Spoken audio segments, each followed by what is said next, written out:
You are looking at 10 forgotten Christmas pies that once defined the holiday season in America, yet almost no one remembers them today. These pies carried the flavor, tradition, and quiet pride of a time when families placed meaning in every ingredient. They were not simply desserts. They were symbols of celebration, winter gatherings, and the warmth of a kitchen filled with genuine care. Most viewers have tasted modern holiday pies, but very few have experienced the recipes that shaped your grandparents' Christmas tables. Each one held a distinct purpose, whether it was stretching ingredients during hard winters or honoring customs brought from older generations. Losing these pies means losing a part of America's holiday identity. That is why this video matters. By the end, you will understand how these forgotten recipes once stood at the center of December traditions, and why they deserve a place in today's kitchens. If you want more stories, more history, and more lost dishes brought back to life, subscribe to America's Lost Recipes. Your support helps revive the food heritage that should never have disappeared. Let us begin our journey into the 10 Christmas pies history almost erased. Old-fashioned cranberry apple pie. Imagine a pie that once graced nearly every American holiday table, yet today it has nearly vanished from memory. The old-fashioned cranberry apple pie was a seasonal masterpiece, marrying tart cranberries with sweet, spiced apples and a flaky, buttery crust. Its aroma alone could fill a home with the unmistakable feeling of December warmth. This pie first rose to popularity in the 1930s and 1940s, during the Great Depression and the war years. Home cooks sought ways to make ingredients stretch while still creating something comforting and celebratory. Cranberries were abundant in northern regions, apples were a staple, and together they created a harmony of flavors that symbolized both resourcefulness and festivity. Every bite told a story of kitchens alive with family chatter, of hands dusted with flour, and of pies baked with care and intention. Unlike today's simplified desserts, this pie demanded patience. The apples were peeled, sliced, and tossed with sugar, cinnamon, and a hint of nutmeg. Cranberries were cooked down into a vibrant, tart layer that balanced the sweet apples perfectly. The lattice crust was not just decoration, it was a signature of a cook's pride and skill. Serving this pie was an act of love, a message to family and friends that they mattered. Over time, modern convenience and evolving tastes pushed it aside. Store-bought pies and pre-made fillings became the norm, and the old-fashioned cranberry apple pie quietly disappeared from tables across America. Rediscovering it is more than a recipe revival, it is a reclaiming of history. This pie is a reminder that holiday meals were once stories baked into crusts, moments captured in sweetness and spice. Recreate it today, and you are not just baking a dessert, you are reconnecting with a tradition almost lost to time. Mock turtle soup. Imagine a soup that once graced the tables of American households, evoking elegance and comfort, yet now feels like a relic of the past. Mock turtle soup was a Victorian-inspired favorite, cherished in the late 19th and early 20th centuries. Unlike its expensive counterpart made from actual turtle meat, this version cleverly used calf's head or other meats to mimic the flavor and texture, making it accessible to everyday families. This soup first gained prominence in urban kitchens, where immigrants and middle-class cooks sought ways to bring sophistication to their meals without overspending. It became a symbol of ingenuity, showing that a home cook could create the taste of luxury with humble ingredients. Spices, herbs, and a slow, careful simmering transformed simple components into a broth rich with flavor, depth, and aroma. Families would gather around the table, the scent of bay leaves and sherry drifting through the home, sharing stories as the soup was ladled into bowls. The dish demanded patience. Meat was simmered for hours, vegetables were diced precisely, and a touch of lemon or sherry finished the broth with brightness. It was a soup that reflected care, tradition, and the art of cooking as a form of love. Over time, tastes shifted. Canned soups and modern convenience foods replaced these labor-intensive dishes, and mock turtle soup faded from menus and memory alike. Today, it survives mostly in antique cookbooks, a whisper of a culinary era defined by creativity, thrift, and elegance. Reintroducing mock turtle soup is a step back into history. Each spoonful is more than a flavor, it is a connection to the kitchens of a bygone era, where a humble pot of simmering broth could bring warmth, pride, and a sense of occasion. By reviving it, we honor the skill, patience, and imagination of generations who made every meal a story worth telling. Chipped beef on toast. Chipped beef on toast was more than a simple breakfast, it was a symbol of resourcefulness in American kitchens during the early 20th century. Often associated with military rations and home economics lessons, this dish transformed thinly sliced, dried beef into a creamy, savory meal that stretched meat further than ever before. Families across the nation learned to turn a small amount of dried beef into a dish that felt hearty, comforting, and surprisingly luxurious for its simplicity. The process was straightforward yet deliberate. The dried beef was chopped, simmered in a rich, buttery white sauce, and seasoned with a hint of black pepper to create a silky mixture.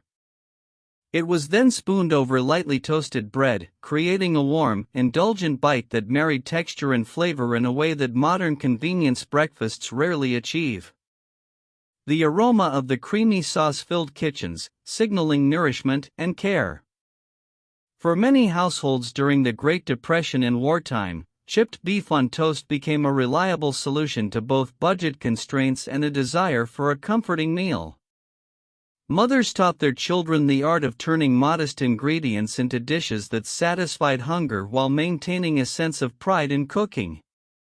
It was a dish that connected families, bridging the gap between necessity and tradition. Over the decades, the rise of prepackaged convenience foods caused this recipe to vanish from most American tables. Today, it survives in faded cookbooks and the memories of those who once knew its unique charm. Reviving chipped beef on toast is not just about flavor, it is about preserving a story of ingenuity, comfort, and resilience. Each bite reminds us of an era when resourcefulness was celebrated, and even the simplest ingredients could create a meal that felt special. By remembering and recreating this dish, we honor the legacy of American home cooks who turned thrift into tradition and everyday meals into lasting memories. Chipped beef on toast. Chipped beef on toast was more than a simple breakfast, it was a symbol of resourcefulness in American kitchens during the early 20th century. Often associated with military rations and home economics lessons, this dish transformed thinly sliced, dried beef into a creamy, savory meal that stretched meat further than ever before. Families across the nation learned to turn a small amount of dried beef into a dish that felt hearty, comforting, and surprisingly luxurious for its simplicity. The process was straightforward yet deliberate. The dried beef was chopped, simmered in a rich, buttery white sauce, and seasoned with a hint of black pepper to create a silky mixture. It was then spooned over lightly toasted bread, creating a warm, indulgent bite that married texture and flavor in a way that modern convenience breakfasts rarely achieve. The aroma of the creamy sauce-filled kitchens, signaling nourishment and care. For many households during the Great Depression and wartime, chipped beef on toast became a reliable solution to both budget constraints and a desire for a comforting meal.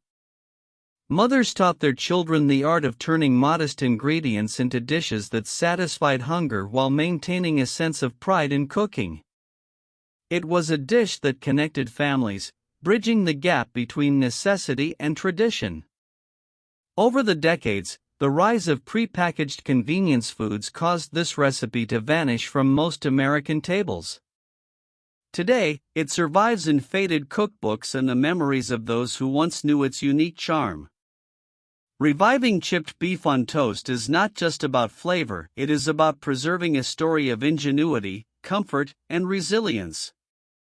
Each bite reminds us of an era when resourcefulness was celebrated, and even the simplest ingredients could create a meal that felt special. By remembering and recreating this dish, we honor the legacy of American home cooks who turned thrift into tradition and everyday meals into lasting memory. Old-fashioned tomato soup mix. Old-fashioned tomato soup mix was a staple in mid-century American kitchens, yet it has all but vanished from contemporary pantries. Unlike the canned, ready-to-serve soups we see today, this mix was a homemade blend of dried tomatoes, powdered vegetables, and seasonings, designed to be rehydrated into a comforting, flavorful soup. It was cherished for its practicality, long shelf life, and the way it captured the essence of fresh tomatoes in any season. Cooks would carefully dry ripe tomatoes under the sun or in low-temperature ovens, then grind them into a coarse powder. Herbs such as basil, parsley, and a hint of garlic were added, along with dried onion and celery, creating a balanced flavor that could be transformed into soup with just water or stock. The process required time and attention, but it allowed families to enjoy a taste of summer year-round.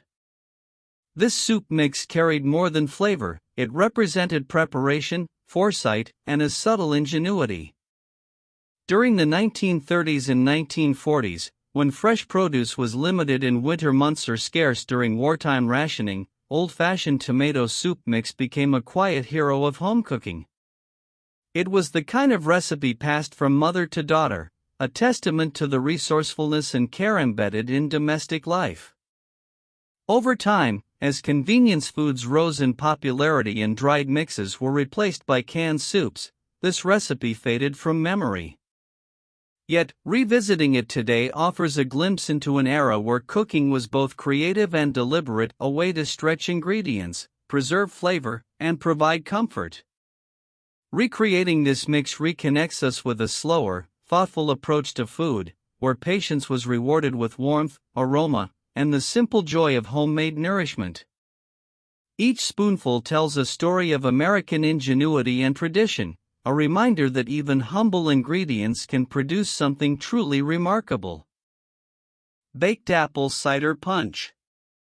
Baked apple cider punch was a cherished tradition in American households during the late 19th and early 20th centuries, yet today it has all but disappeared from holiday tables.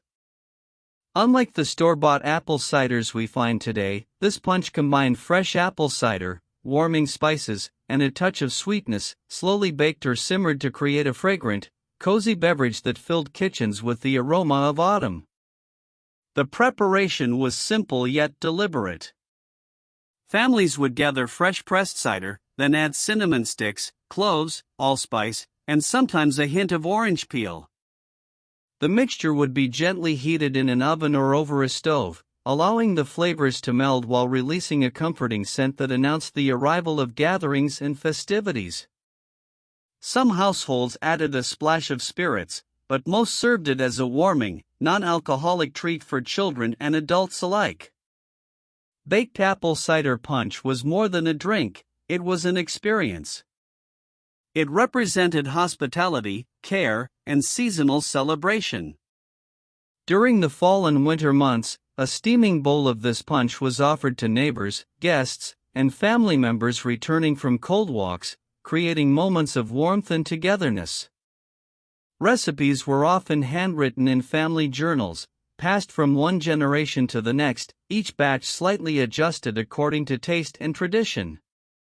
As commercial beverages grew in popularity, these homemade punches fell out of fashion, replaced by bottled drinks and artificial flavors. Yet, rediscovering baked apple cider punch today reconnects us with a time when simple ingredients and gentle attention could create a sense of comfort and ritual. It reminds us that food and drink were not just sustenance, they were a language of care, community, and celebration. Recreating this punch allows modern kitchens to capture the smell, taste, and spirit of an era when every sip told a story of family, warmth, and the sweetness of shared traditions. Old-fashioned lemon icebox pie. Old-fashioned lemon icebox pie was a summer favorite in American homes during the 1920s and 1930s, yet it has almost vanished from contemporary dessert menus. Unlike the overly sweet, processed pies we see today, this dessert relied on fresh lemons, simple sugars, and rich cream or condensed milk, creating a tart yet creamy filling that rested in a crisp, buttery crust. The magic of this pie lay in its simplicity. The filling combined lemon juice and zest with sugar and eggs, often folded into sweetened condensed milk. Once poured into a pre-baked crust, the pie was chilled in the icebox and early refrigerator, allowing it to set without baking further. Some households topped it with lightly whipped cream or a sprinkling of nutmeg, enhancing both flavor and presentation. Every kitchen had its slight variations, reflecting local tastes and available ingredients, but the heart of the dessert remained the same: fresh, tangy, and refreshingly light. This pie was more than a dessert, it was a symbol of ingenuity and domestic pride. Families would serve it at summer picnics, church socials, and holiday gatherings, offering a treat that was both elegant and economical. It was a dessert that could bring households together, whether it was a simple Sunday supper or a celebratory feast. With the rise of pre-made desserts and commercial lemon pies, old-fashioned lemon icebox pie gradually disappeared from family tables. Yet, it remains a reminder of a time when desserts were crafted with care, resourcefulness, and attention to flavor over convenience. Reintroducing this pie today allows us to taste the past, evoking the sunny kitchens of early 20th century America. Every slice tells a story of creativity, warmth, and the simple pleasures that once defined American home cooking. Classic baked bean casserole. Classic baked bean casserole was a staple of mid-century American kitchens, yet it has largely disappeared from contemporary family menus. Unlike today's quick, canned versions, this casserole was a labor of love, combining slow-cooked beans, savory bacon or salt pork, brown sugar, molasses, and a touch of mustard to achieve a rich, layered flavor. Families would often simmer the beans for hours, allowing each ingredient to melt perfectly, producing a dish that was hearty, sweet, and deeply comforting. The origins of baked bean casseroles trace back to New England traditions, where colonial families relied on beans as an affordable, protein-rich staple.